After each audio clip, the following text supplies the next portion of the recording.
5 to 16, kept from. We're to be kept from what? Well, this is the great book on false teaching and false teachers. And we're to be kept from false teaching. But that's not enough. Somebody says, oh, I hope you'll give it to the false teachers. We've got a lot of them. Yeah, but folks, I need to have it given to myself. You need to have it given to yourself as well as to those who are false teachers.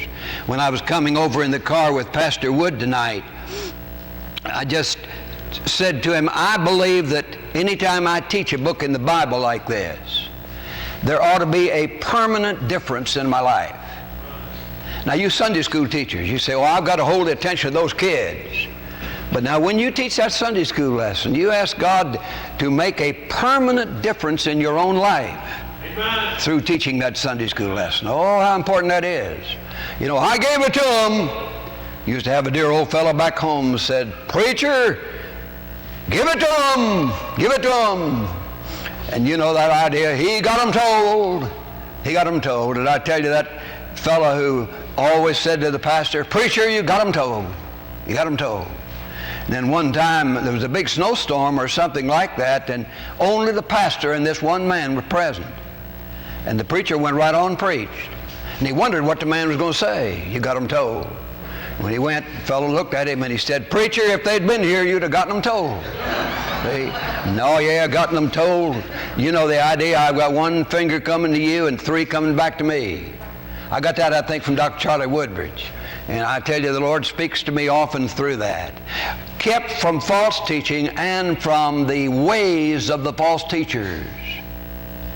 Now, to the degree the ways of the false teachers are in my own life, to that degree false teaching is in my life. To the degree the ways of the false teaching in your life, to that degree the ways of the false teaching is in your life. Ways of the false teachers. For example, one that he emphasizes, and many other passages in the Bible emphasize it, is love of money. To the degree love of money is in your life, to that degree you're open to false teaching.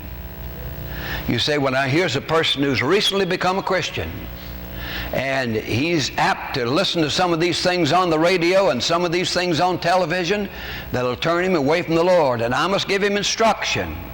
That's important, but there's something more important than that. And that is, you pray he be delivered from the love of money. Because if he isn't delivered from the love of money, I don't care how much warning you give him, how much instruction you give him, he is open to false teaching. It's interesting, I was checking it in my Bible late this afternoon.